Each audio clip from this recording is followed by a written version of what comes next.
Tepat di jantung kota, di simpang besar yang dikenal masyarakat sebagai Pasar Besar, kamera menangkap denyut nadi Hindia Belanda dalam masa peralihan.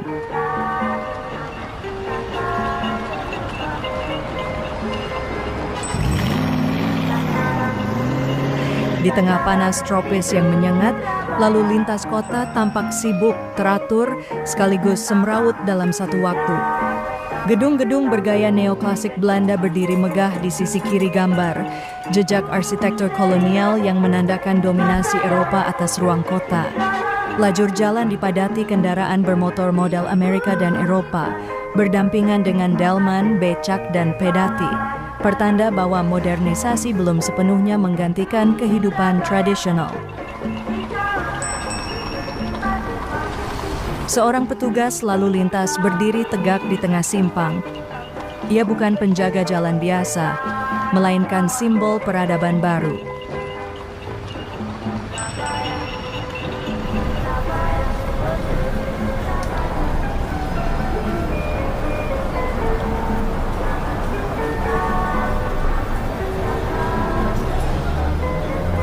Di atas kepala, kabel tram listrik membentang. Latar belakangnya adalah jalur tram, toko-toko kolonial, dan papan reklam yang mempromosikan film-film dari Amerika dan Eropa.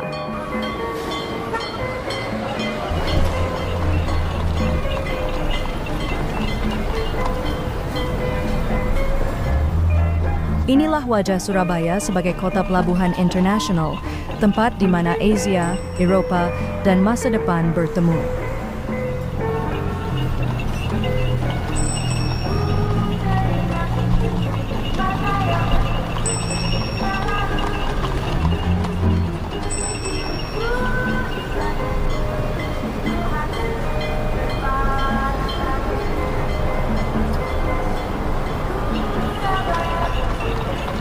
Rekaman ini disimpan oleh Eye Film Museum, bukan hanya gambar bergerak. Ia adalah potret kehidupan, penanda waktu, dan bukti bahwa Indonesia pernah menjadi panggung pertemuan antara yang lama dan yang baru, antara yang dijajah dan yang menjajah.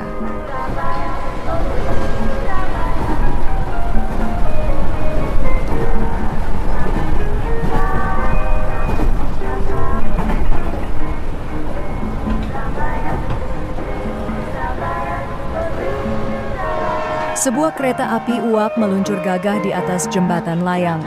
Di bawahnya kota tetap sibuk. Kereta kuda, dokar, dan sado berlalu lalang bersama mobil dan sepeda dalam harmoni yang tampak sederhana. Lokomotif uap adalah simbol kemajuan industri kolonial yang menghubungkan pelabuhan ke pedalaman, membawa hasil bumi dan komoditas ekspor.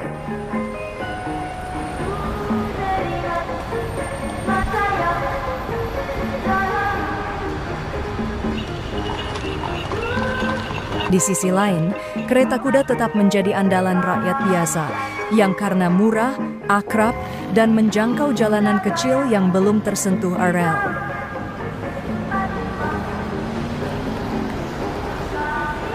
Tampak dalam bingkai berikutnya, irama kota semakin hidup. Di tengah persimpangan, sebuah tram meluncur pelan, angkutan publik modern yang jadi kebanggaan kota Surabaya kala itu. Tram listrik bernomor 239 ini melintasi rute vital, menyambungkan pelabuhan Tanjung Perak hingga kawasan permukiman Eropa. Di sekeliling tram, kendaraan dari berbagai zaman saling berpapasan. Mobil bergaya Ford Model A berdampingan dengan sepeda ontel, kereta kuda, dan becak. Tiap roda yang berputar, tiap langkah kaki di trotoar, merepresentasikan kelas sosial yang bertemu tanpa pernah benar-benar setara. Seorang pribumi berpakaian tradisional berdiri di pinggir jalan. Ia membawa barang, mungkin hasil belanja atau kiriman, menunggu kesempatan menyeberang. Di belakangnya, toko-toko bergaya Art Deco berdiri kokoh. Papan nama dalam bahasa Belanda menghiasi fasadnya, pertanda bahwa ekonomi diatur dengan logika kolonial. Tiang lampu hias berdiri di tengah jalan, bukan sekadar penerangan, tapi simbol keteraturan gaya Eropa yang ditanamkan dalam infrastruktur Hindia Belanda.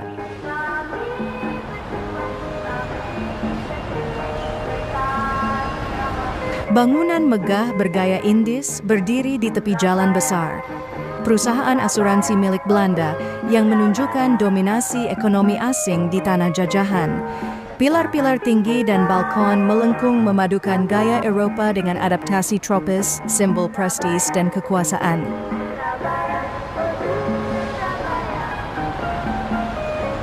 Di tengah padatnya lalu lintas kota, sebuah bioskop berdiri mencolok. Di dindingnya terpampang poster film Siegfried dan Saturday 3, menandakan betapa film barat telah menjadi hiburan populer di Hindia Belanda.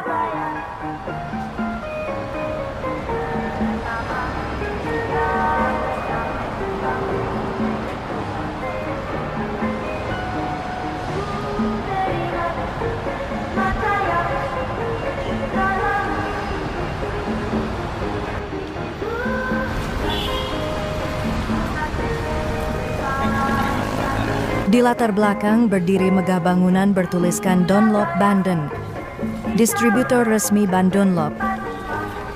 Perusahaan asal Inggris yang menjadikan Hindia Belanda sebagai pasar penting bagi industri otomotif global. Letaknya strategis di tepi jalan besar, tepat di samping halte tram kota. Bangunan itu bukan sekadar toko, tapi penanda pentingnya roda secara harfiah maupun simbolis dalam roda ekonomi kolonial.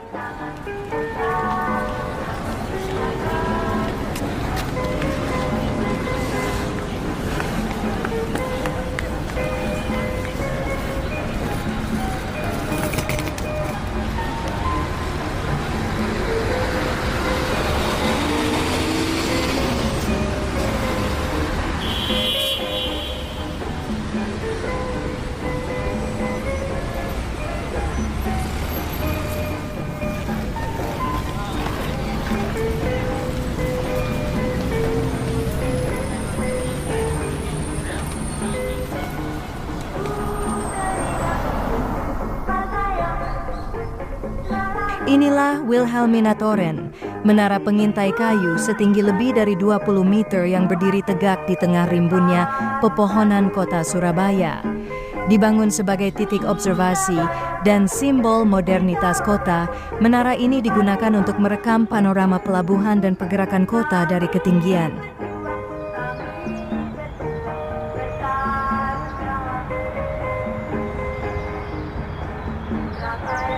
Dari ketinggian Wilhelminatoren, mata menyorot ke arah pelabuhan utama, Tanjung Perak. Inilah Ride Surabaya, tempat kapal-kapal besar berlabuh di kejauhan sebelum masuk ke dermaga. Di sisi kiri tampak bangunan berbentuk mercusuar, bagian dari kompleks Marine Etablissement, markas Angkatan Laut Hindia Belanda.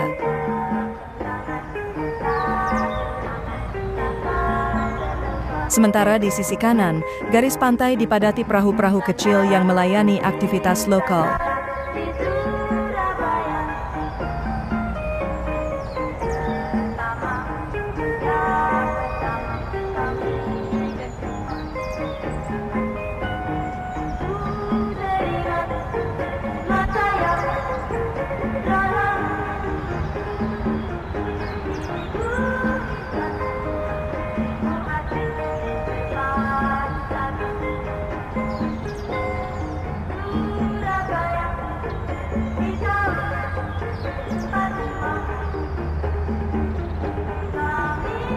Panorama ini memperlihatkan jalur nadi ekonomi dan militer kolonial, di mana logistik, komoditas, dan kekuasaan bersatu di perairan Surabaya.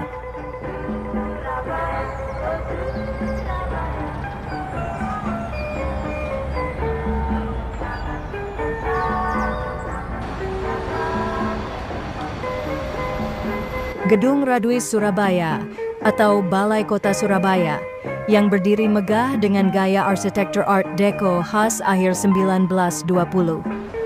Bangunan ini menjadi pusat pemerintahan kota pada masa kolonial, tempat para pejabat gemeente menetapkan kebijakan kota. Dirancang untuk mencerminkan wibawa dan kontrol administratif Hindia Belanda, Raduis bukan sekadar kantor. Ia adalah simbol kekuasaan kolonial di jantung kota. Gedung ini dikenal sebagai Paleis van Justitie atau Istana Kehakiman. Disinilah pengadilan kolonial menjatuhkan vonis, menjalankan hukum yang ditulis oleh pemerintah Hindia Belanda. Arsitekturnya kokoh dan simetris, mencerminkan kesan ketertiban dan kekuasaan hukum. Namun di balik dinding megah ini, keadilan seringkali hanya berpihak pada penguasa.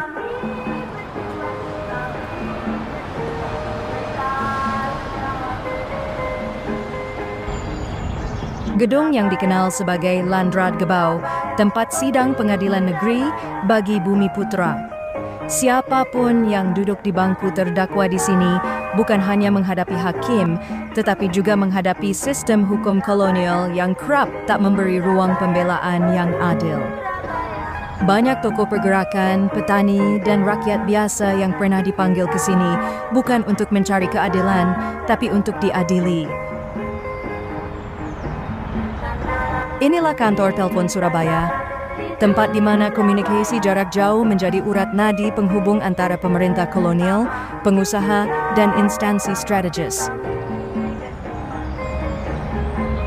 Gedung kantor pos Surabaya, ia adalah simpul logistik, informasi, dan pengawasan. Setiap stempel dan perangko yang ditempel adalah bukti kendali administrasi yang teratur dan disiplin di bawah pemerintahan Hindia Belanda.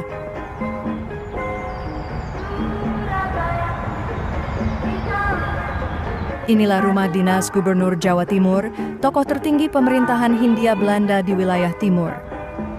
Dari sini, perintah dikeluarkan mengatur ekonomi, hukum, dan urusan rakyat di bawah kekuasaan kolonial. Berikutnya adalah rumah residen Surabaya, perpanjangan tangan pemerintah pusat di Batavia. Ia menjadi penghubung antara pemerintah kolonial dan elit lokal, penjaga stabilitas kekuasaan di wilayah urban ini. Dan ini adalah rumah dinas Komandan Angkatan Laut di Surabaya, simbol kekuatan militer maritim Belanda. Surabaya, 1929, kota pelabuhan terbesar di Hindia Belanda, terus berkembang sebagai pusat niaga, militer, dan pemerintahan. Infrastruktur kota dirancang mengikuti pola urban kolonial yang mengutamakan efisiensi, pemisahan zonasi, dan simbol kekuasaan. Lapangan Tanjung Perak. Alun-alun ini terletak di jantung kawasan pelabuhan. Lapangan Tanjung Perak menjadi ruang pertemuan antara kapal, gudang, dan jalur distribusi barang. Di masa itu, pelabuhan adalah titik awal dan akhir dari perputaran ekonomi kolonial. Jembatan Simpang. Jembatan ini melintasi kanal utama yang membelah pusat kota. Jembatan ini menghubungkan daerah bisnis Eropa dengan kawasan Simpang Club dan jalur ke arah Gubeng. Di sekitar jembatan inilah arus transportasi, tram, dan kendaraan berkuda lalu lalang setiap hari. Lebih ke timur, terdapat Jembatan Gubeng, jembatan strategis menuju kawasan militer dan perumahan pejabat tinggi. Jembatan ini menjadi jalur utama menuju stasiun Gubeng, salah satu simpul rel penting di Jawa Timur. Jalan raya Gubeng ini dibuka lebar dan ditanami pohon di kiri dan kanan, yang tertata bergaya Eropa. Disinilah rumah-rumah besar, kantor-kantor pemerintah, dan fasilitas militer berdiri. Jalan Raya Gubeng adalah simbol keteraturan, modernitas, dan segregasi sosial masa kolonial. Di selatan kota, Jembatan Wonokromo melintasi Kalimas, menghubungkan pusat kota dengan pinggiran dan wilayah pedalaman. Jembatan ini menjadi jalur penting bagi distribusi bahan pangan dan hasil bumi menuju pasar dan pelabuhan. Di sisi baratnya berdiri Pasar Wonokromo, yang ramai oleh aktivitas rakyat sehari-hari.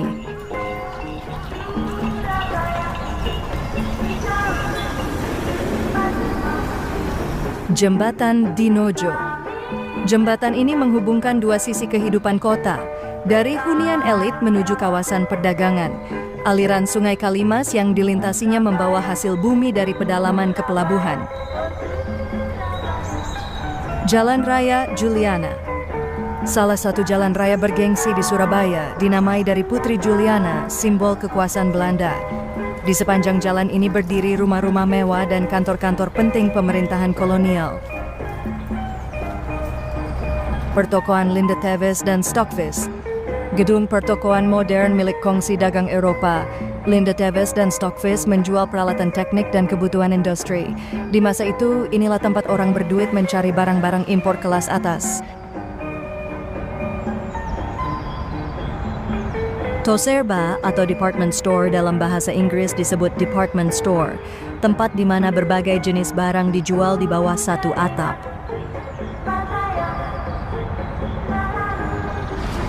Toko Van de Pol, toko milik keluarga Belanda, menjual barang-barang kebutuhan rumah tangga dan tekstil impor.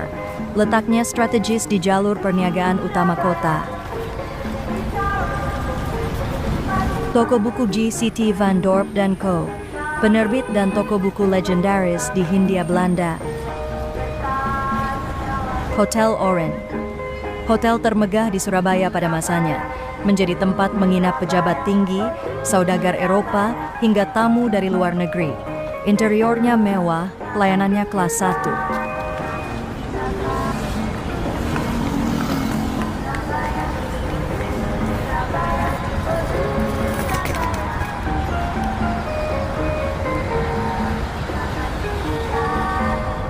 Hotel Georgina adalah salah satu penginapan kelas menengah yang melayani tamu-tamu Eropa maupun elit lokal. Letaknya tidak jauh dari pusat kota, dekat jalur tram dan kawasan niaga.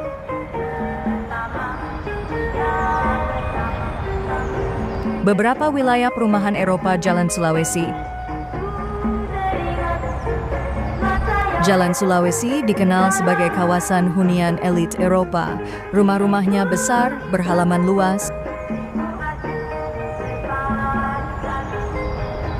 Di masa kolonial, kawasan ini menampung pejabat pemerintah, perwira militer, dan pengusaha Belanda. Jalan-jalan ditata rapi dengan sistem drainase yang baik, kontras dengan perkampungan Bumi Putra yang padat di seberangnya. Ketabang Besar adalah salah satu kawasan penting di timur pusat kota Surabaya pada masa kolonial. Wilayah ini merupakan penghubung antara area pemukiman Eropa dan kawasan perdagangan. Di sepanjang jalan Ketabang, berdiri rumah-rumah berdinding tembok dengan arsitektur Indis, seringkali ditempati pejabat menengah hingga pegawai negeri. Jalanan lebar dan rindang ini juga menjadi jalur utama tram kota yang menghubungkan pusat kota dengan Wonokromo dan Gubeng. Jalan Musi berada di kawasan pemukiman elit Eropa di Surabaya masa kolonial. Nama jalan ini diambil dari Sungai Musi di Sumatera, mengikuti kebiasaan penamaan jalan dengan nama-nama sungai atau daerah di Hindia Belanda. Deretan rumah besar dengan taman luas menjadi ciri khasnya, dihuni oleh pejabat tinggi, pengusaha Belanda, atau keluarga Eropa terkemuka. Jalan ini tenang, bersih, dan tertata, menjadi simbol keterpisahan sosial antara penduduk Eropa dan Bumi Putra di kota ini. Jalan Jowono. Jalan ini berada di kawasan peralihan antara pemukiman Eropa dan lingkungan pribumi kelas menengah di Surabaya. Surabaya bukan sekadar kota besar di pesisir timur Jawa, ia adalah Koopstad, kota dagang pertama di wilayah jajahan yang dulu disebut Insulinde.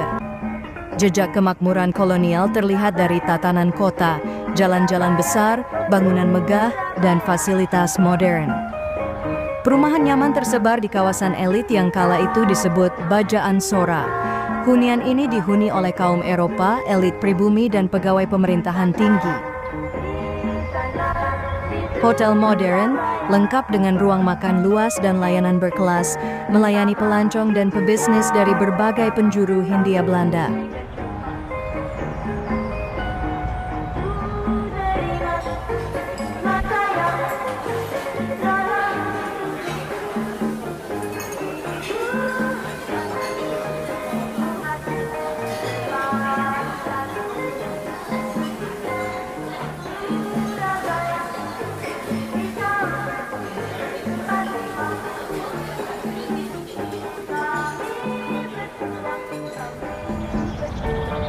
Kantor pusat HVA, perusahaan perkebunan raksasa, berdiri megah melambangkan kekuasaan ekonomi kolonial atas hasil bumi seperti tebu dan kopi. Di bidang rohani, Surabaya memiliki sekolah Katolik dan 2 gereja. Gereja Katolik baru dibangun dengan arsitektur kolonial khas Eropa serta gereja tua yang tetap dipandang lebih sakral oleh umatnya.